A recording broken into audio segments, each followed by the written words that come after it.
பிந்து மாதவிக்கு பீதியை ஏற்படுத்தின இயக்குனர் மைனா விதார்த் நடிப்புல விரைவில் வெளியாக இருக்கும் படம் பட்டைய கிளப்பணும் பாண்டியா.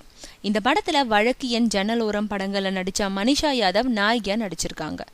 சூரி விதார்த்துக்கு இணையான வேஷத்துல நடிச்சிருக்காரு. விஜய் நடிச்ச சூரா உள்பட பல படங்களை இயக்குன SP ராஜ்குமார் இந்த படத்தை இயக்குறாரு.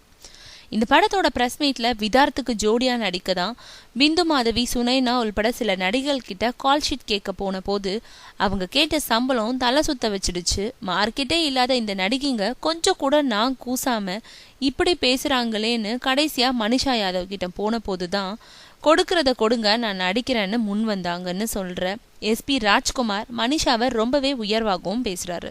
ஆனா அதுக்கப்புறம் இப்போ தமிழ்ல பரவலா நடிச்சுக்கிட்டு இருக்கும் பிந்து மாதவியோட காதுக்கு இந்த செய்தி போன போது அலறிட்டாங்களாம்.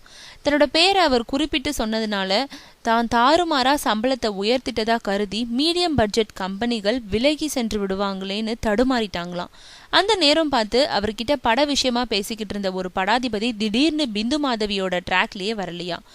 ஆனா நிஜமாலுமே இந்த ஒரு வார்த்தை தன்னோட மார்க்கெட்டை ஆட்டம் காண செய்துவிடும்ன்று பயந்து போன பிந்து மாதவி தான் மீது அதிருப்தி அடைஞ்சிருக்கும் நிறுவனங்களை அணுகி விதார்த் படத்துல நடிக்க மறுத்ததற்கு சம்பளம் காரணம் இல்லை, அவங்க கேட்ட தேதியில என்கிட்ட கால் ஷீட் இல்லை, அதனால சம்பளத்தை தூக்கலா கேட்டா அவங்க போயிடுவாங்கன்றதுக்காக தான் அப்படி சொன்னேன், அதனால அதை உண்மைன்னு நம்பி என்னை ஓரங்கட்டிடாதீங்கன்னு விளக்கம் சொல்லிட்டு வராங்களாம் பிந்து மாதவி.